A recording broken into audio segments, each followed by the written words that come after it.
What's up, folks, and welcome back to Dyce Reacts, where we are staying in Australia tonight. Oh yeah, we are going to be checking out what it's like in the Outback. Bear my side checks one out. We ain't going to waste no more time. We're just going to get right into it, folks. We're going to get right into it. Oh yeah.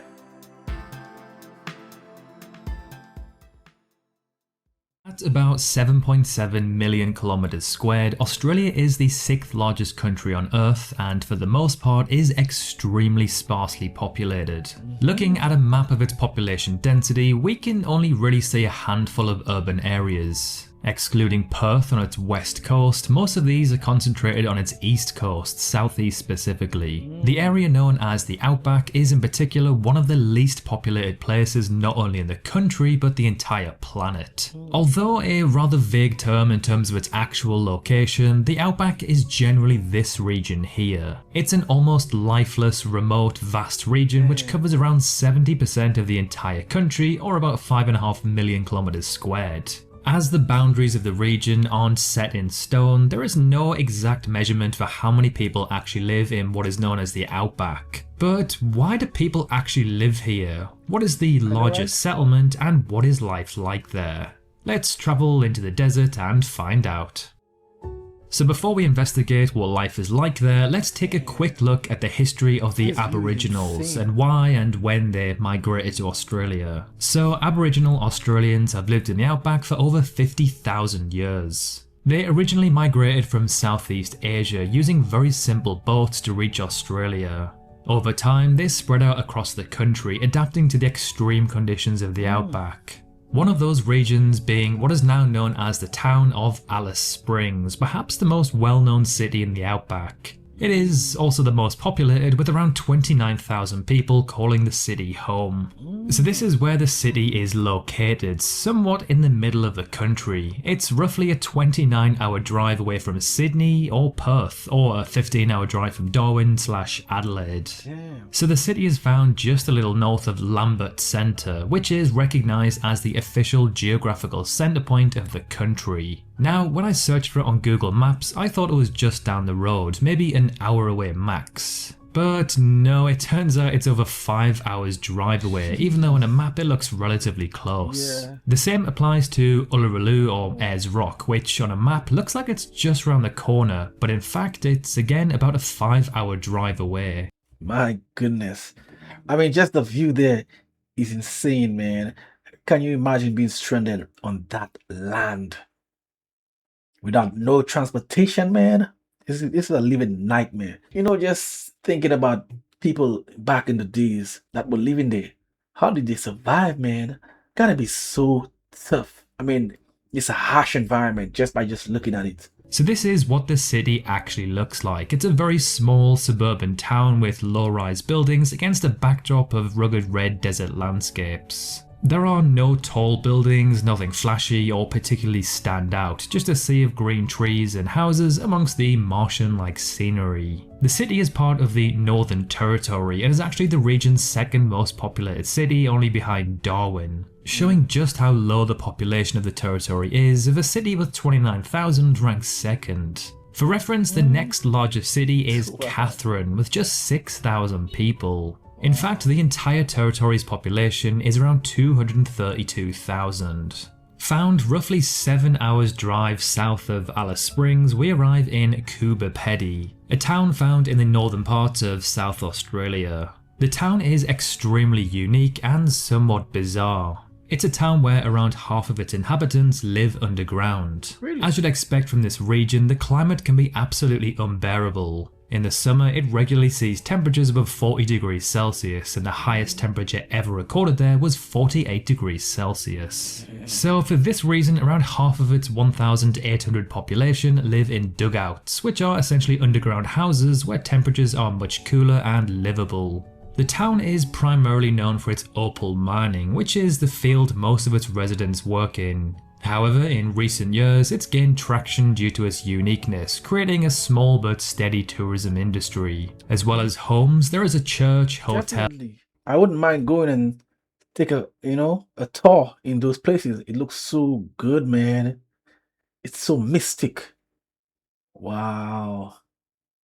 Didn't know this existed there.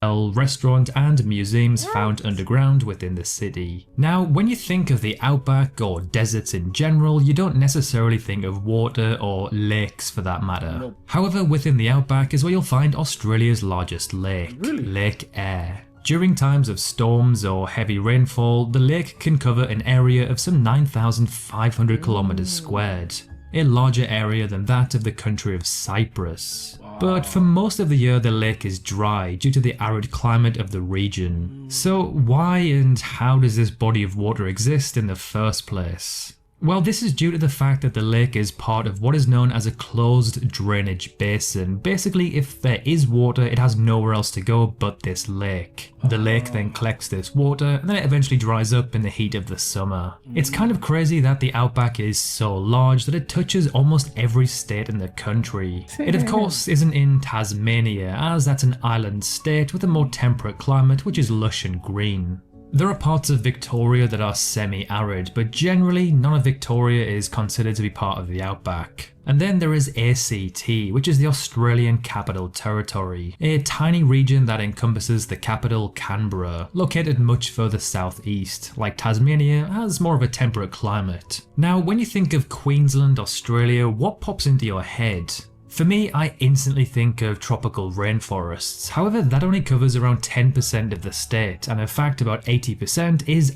Well, when I thought about Australia back in the days, it changed a little bit. Well, drastically. A few things I thought about was desert, dryness, and a land that is far from everybody. Since I've been doing those videos, my ignorance has gone. So it's different now. Arid desert / the outback. Within this 80% we have Boulia, a town with a population of only around 300. This is what it looks like. Again, similar to Alice Springs, it's a town full of detached low-rise buildings with not much going on and a red Martian-like background. There is one unique thing that goes on in this town however, which is what it's nationally known for. So every year in the third week of July, it hosts Australia's national camel races. It's a 3-day event where people race on camels over a distance of 1,500 meters. The record of which is 2 minutes and 45 seconds, which is actually only 43 seconds faster than the human record.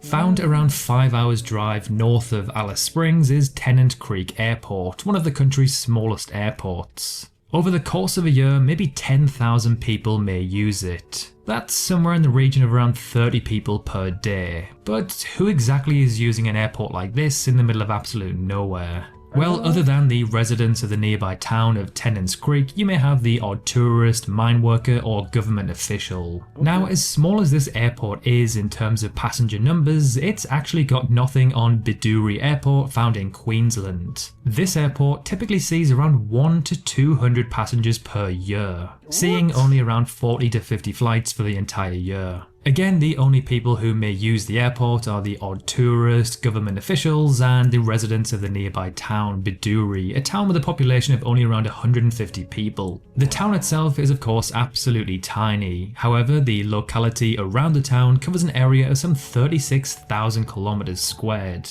That's larger than around 60 countries around the world. The town sits in the southwest of Queensland, not far from its border with South Australia and Northern Territory. It is found within the Simpson Desert, a region of Earth that pretty much looks like Mars. It's filled with rolling dunes of red sand and seeming... If someone told me this was Australia, I would deny that because it looks like somewhere in the Middle East, man, like in Iraq, Iran, one of those places. I mean, I know Australia have deserts and stuff like that, but this is so red. I would expect that kind of sand to be somewhere else. But damn, the outback is amazingly dangerous and beautiful, man, at the same time. Wow. Let me take it back just a bit. Much looks like Mars. It's filled with rolling dunes of red sand and seemingly never-ending landscapes. Although most of the outback is generally very hot and in the summer almost unlivable, the sub-region of the outback often regarded as the hottest is Pilbara, an area of around 500,000 kilometers squared.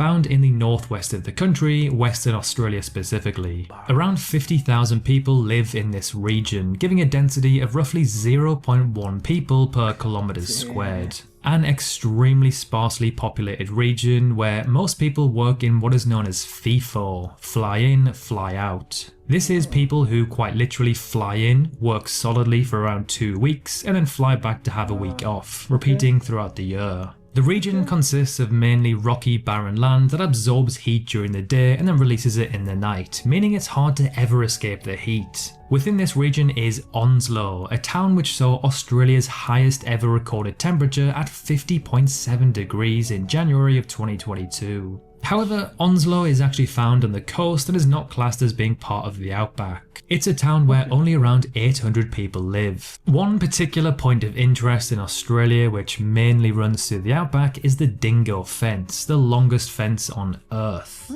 It runs for some 5,600 kilometers. As the name suggests, it's a fence to keep dingoes out, which are wild dogs that roam the country. The fence was initially planned to be around 1,100 kilometers long, but then was gradually extended over time. By the early 1900s, it reached its final length of 5,600 kilometers, stretching from northwest of Brisbane through the Outback and ending on the coast of South Australia. Man, the Outback is interesting. We would think about the Outback as more of a, in terms of hiking and for research and all that stuff, but you wouldn't think that people would actually live in those kind of conditions, those terrible conditions, the heat, the dry land, the lack of water and all that stuff. Like, there's so many issues there. I mean, to think of going and live there is insane. If you're stranded there, man, and no one knows you're there, good luck. Yeah, most likely you're gonna be bones, in a very, very short time. Very harsh conditions there, I must say. But again, the conditions are harsh, but when you look at the view, a fantastic view. Yeah, so basically it's like a beautiful nightmare. It wasn't something that was at the top of my radar in terms of finding out the history of the Outback, but looking at this video, it just sparks my interest even more. So definitely I'm going to be taking a deeper dive. If you want to see that long channel archives I do, hit me on Dyce Reacts by Buzzin Reactions. This is where I'm going to be making my exits. Until next time, peace out.